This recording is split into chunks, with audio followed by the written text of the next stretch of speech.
NEET exam में अब ज़्यादा दिन नहीं बचे हैं। दोबारा हो रही इस परीक्षा को लेकर देश से लेकर सभी राज्य सरकारें हाई अलर्ट पर हैं। मध्य प्रदेश में तो इस परीक्षा के लिए बहुत ही खास इंतजाम किए जा रहे हैं। सभी सेंटरों पर सीसीटीवी कैमरे और जैमर लगाए गए हैं और परीक्षा देने वाले छात्रों के लिए स्पेशल ट्रेनों की व्यवस्था भी हो रही है। मगर इस बीच दोबारा नीट परीक्षा होने से निराश छात्रों की मौतें थम नहीं रहीं। इंदौर से एक छात्र अवंतिका की खुदकुशी की खबर भी आई है। देखिए रिपोर्ट।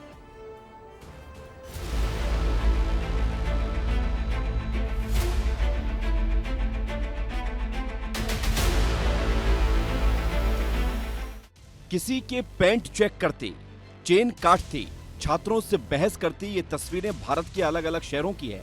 इनका कसूर सिर्फ इतना है कि ये डॉक्टर बनने का सपना देख रहे हैं। इसके लिए इन्हें इस तरह से बेइज्जत किया जा रहा है। इस बार भी नीट री एग्जाम की सख्त चेकिंग के लिए नियम बनाए गए तो हैं, जिसके लिए इस बार स्टूडेंट्स ट्रांसपेरेंट बोतल और ट्रांसपेरेंट प्लास्टिक पाउच में एडमिट कार्ड ले जा सकते हैं।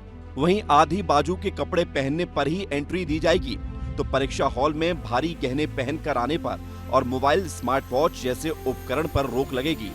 वहीं हिजाब, पगड़ी, कलावा और धार्मिक प्रतीक पहनकर दूसरे आस्था से जुड़े हुए सामान पहनकर परीक्षा केंद्र में आने की अनुमति होगी।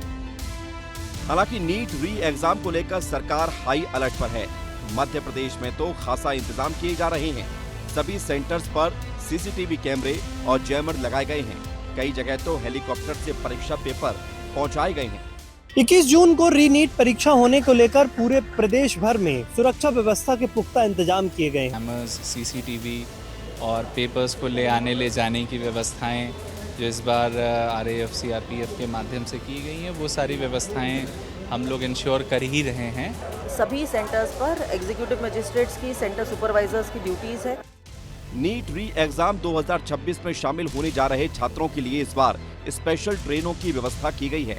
इंदौर, रतलाम, उज्जैन और आसपास के क्षेत्रों से भोपाल आने वाले स्टूडेंट्स के लिए विशेष ट्रेन चलाई जाएंगी, जिसको लेकर तैयारियां पूरी हो गई हैं। नीट परीक्षा को ध्यान में रखते हुए रतलाम मंडल द्वारा 2 ट्रेनें चल रही है। एक ट्रेन इंदौर से भोपाल के लिए चलेगी और दूसरी ट्रेन डॉक्टर अम्बेडकर नगर से चलेगी। डॉक्टर अम्बेडकर नगर से चलने वाली ट्रेन 19 तारीख उन्हें आज ही जाएगी और कल 20 तारीख को दोपहर में लगभग 15 बजे के आसपास पहुंच जाएगी। इस बीच सोशल मीडिया पर पेपर लीक को रोकने के लिए दिल्ली हाईकोर्ट ने टेलीग्राम पर रोक जारी रखी है। 22 जून तक ये रोक रहेगी। अब री एग्जाम हो रहा है, पेपर के लिए आर्मी लगी हुई है, लेकिन अगर ऐसी तस्वीर 3 मई से पहले आई होती तो कई घरों में मातम ना पसरा होता और लगातार स्टूडेंट्स जान नहीं गंवाते। अभी भी इसका सिलसिला जारी है। इंदौर में नीट की तैयारी कर रही छात्रा गुरुवार को देर रात तीसरी मंजिल से नीचे गिर गई। गंभीर हालत में उसे अस्पताल पहुंचाया गया, जहां उसकी मौत हो गई। अवंतिका 3 बार नीट का एग्जाम पास नहीं कर पाई थी। हाल ही में परीक्षा रद्द होने के बाद वो तनाव में थी। अभी प्राइम ऑफिसिंग में जानकारी मिली है कि कल एक बच्ची बिल्डिंग से गिरी है। गिरने से उपचार के दौरान उसकी मृत्यु हुई है और अभी उसका पोस्टमार्टम कराया जा रहा है। अब जांच में जो तथ्य आएंगे उसके आधार पर ये निर्णय होगा कि ये गिरी है, आत्महत्या की है या एक्सीडेंटल गिरी है। अब इसकी जांच चल रही है। नीट परीक्षा को लेकर इस बार सुरक्षा के पुख्ता इंतजाम किए गए हैं। परीक्षा केंद्रों पर जैमर हैं, सीसीटीवी की निगरानी है, स्पेशल ट्रेन है और पेपर की सुरक्षा के लिए प्रशासन से लेकर सुरक्षा एजेंसियां तक मुस्तैद हैं। लेकिन सवाल सिर्फ परीक्षा की निष्पक्षता का नहीं है। सवाल उन लाखों छात्रों के मानसिक दबाव का भी है जो डॉक्टर बनने के सपने के साथ इस परीक्षा में बैठते हैं। ऐसे में जरूरत सिर्फ सख्ती की नहीं, बल्कि ऐसी व्यवस्था की भी है जो परीक्षा की विश्वसनीयता के साथ साथ छात्रों के भरोसे और मनोबल को भी सुरक्षित रख सके। ब्यूरो रिपोर्ट, विस्तार न्यूज। तो री नीट परीक्षा को लेकर मध्य प्रदेश में पूरा प्रशासन अलर्ट मोड पर है। परीक्षा देने वालों की सहूलियत के सारे इंतजाम किए जा रहे हैं।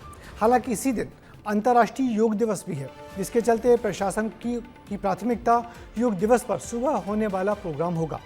परीक्षा देने वालों को मुश्किल जबलपुर में हो सकती है, जहां योग दिवस के कार्यक्रम में शामिल होने महामहिम राष्ट्रपति और मुख्यमंत्री भी शहर में मौजूद रहेंगे।